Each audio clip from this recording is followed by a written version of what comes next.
Back now with our Democratic primary debate, 5 candidates vying for the Massachusetts 5th District congressional seat. Once again, we're focusing in depth on the problems facing America and the next Congress, and the next question goes to Jamie Eldridge. Take a couple of minutes to tell me what you would do about global warming and our addiction to oil. Well, Chet, I think we have to take dramatic action to stop global warming, and we really only have about 10 years to get this right. So I've laid out a plan on my website. What my proposal is, first of all, first and foremost, we need to conserve energy. We're never going to be able to meet our country or our world's energy needs by finding new sources of energy. So I would support a national green building code requiring utility companies to purchase alternative energy, wind or solar, and raise the CAFE standards to 40 miles per gallon by 2012 and 55 by 2020. But we also do need to invest in alternative energy. That, for me, is wind and solar. What it isn't is unsustainable forms of energy like ethanol, like clean coal, like hydrogen fuel cells. I think we need to focus on alternative, sustainable ways, that's energy conservation, and finding new sources of energy to reduce our dependence on oil. Would you increase the gas tax, the SUV tax? I would, and I will say I'm the only Democrat, and as a progressive Democrat, the only Democrat to support a progressive carbon tax in this race. I think it's a way to move consumers' behavior to away from dependence on oil and to moving to alternative sources of energy. How much of an increase would you propose in the gasoline tax? Well, I think I would at least support something upwards of 10 cents a gallon, and again have it progressive so it doesn't hurt working families, but it does kick in once an individual uses a certain amount of gasoline.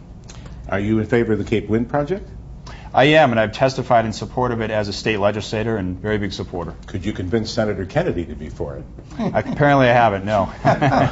All right. Eileen, go ahead. I think what we're dealing with, Chet, is a lack of leadership, again, in Washington, having to do with our energy and our environment. What I proposed is that we appoint a renewable energy czar. And the reason I say that is because the federal government is not even being held accountable to things that the federal government should be doing.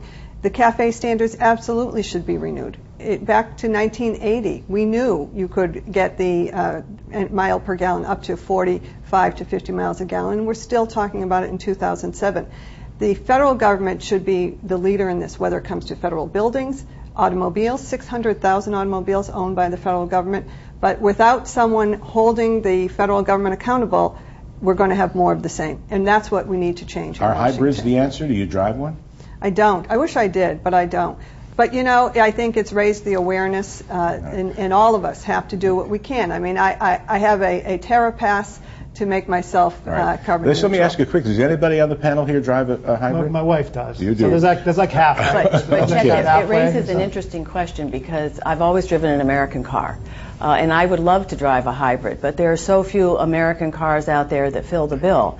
So it seems to me that what we have to do, the federal government has to do, is engage with Detroit, invest heavily in R&D. I mean, we're so far behind in Detroit. It really is to our shame as a nation. It's a shame to the industry that we haven't moved ahead aggressively on coming up with some more fuel-efficient cars. But nevertheless, if Detroit needs our help, I think it would be very useful, for the federal government to be a partner with Detroit, invest in R&D, and let's move along so the American car can be as efficient as any around this world. Well, how would all of you, any of you, convince your fellow Democrat, John Dingell, to convince him to go along with the higher standards if it means standing up to the big three car companies, Representative Maselli? Yeah, I've stood up to leadership in the House before, voted against the Speaker, taken some tough stands.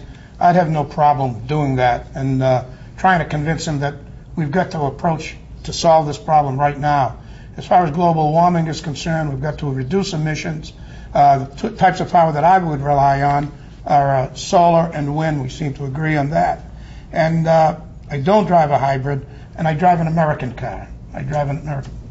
Yeah, go ahead. Yeah, we're 5% of the world's population. We use 25% of the world's oil, so we have to go in a different direction. And I actually do believe that hydrogen and fuel cell is a viable option. Because, Chet, not only is this good I believe for the environment, it's also a huge job growth issue. We need jobs in the state, and renewable energies is the way to go. I'd also would respectfully disagree with Jamie that you're going to hurt working families if you do a gas tax. And I think, people in Haverhill, Lawrence, and Lowell, they may commute very far to get to their work, and I think that'd be very harmful to them. And I think there's other ways to go, and I think the key to do that is alternative energy like hydrogen and fuel cells in wind and solar. Jamie, would you like to see nuclear power play a larger role? I wouldn't. This country, unfortunately, has done nothing in terms of where this nuclear waste would be stored, and I'm very concerned about nuclear power plants being vulnerable to terrorist attacks. And that's why my focus is on conservation. Is we're not going to fulfill all of our energy needs through finding new sources of energy. We've got to conserve, and that speaks to the gas tax. It talks about leadership. It's about progressive values of how do you work with consumers to get them to change their behavior.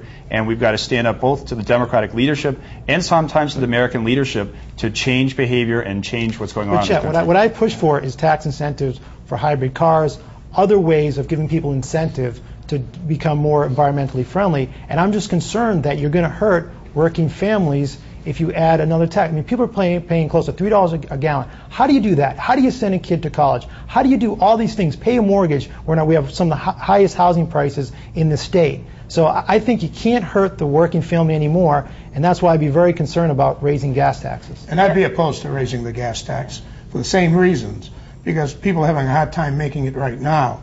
And I think you can address this problem without raising the gas tax. The feds are talking about raising the gas tax to take care of bridges. And I think that's a foolhardy approach, too. And as I said, there's a burden now out in the area where we live. People are having a hard time making it. Some of them are losing their houses. So I wouldn't support a gas tax. Eileen and then Nick. Well, you know, once again, we have this problem where under the Bush administration, we're giving tax cuts to big oil. Exxon, who's going to report record high profits, is getting tax benefits. That's wrong. It's backwards policy, backwards thinking. We have to provide, through leadership, and that's what I would want to bring to the table, an incentive for companies to develop renewable energies. We have the opportunity to do it right here in the 5th District in partnership with private companies, with our educational institutions, and that's the direction we should be going. How about nuclear? You know, nuclear, we need to look at a lot of things, but I'll tell you, nuclear would be, I think, the worst choice that we could make, and I don't think we need to go that far. Partly because it may be clean, but we don't know what to do with the byproduct. And we live near Seabrook, so I mean. Vicki, go ahead. And we really haven't talked about the whole issue of CO2 emissions, which will be so important to our ability to reverse the trend on global warming. Any one of us who has a child knows that it's one of their major concerns. They look ahead and say, how are we going to secure this earth for them? So we need to put an absolute cap on emissions, create a cap and trade system, engage the market, and really aggressively move forward on this. Should we shut down the so-called Filthy Five in Massachusetts? Well, we should hold them accountable to very high standards because they're making their contribution, and it's all part of the package and all part of the problem.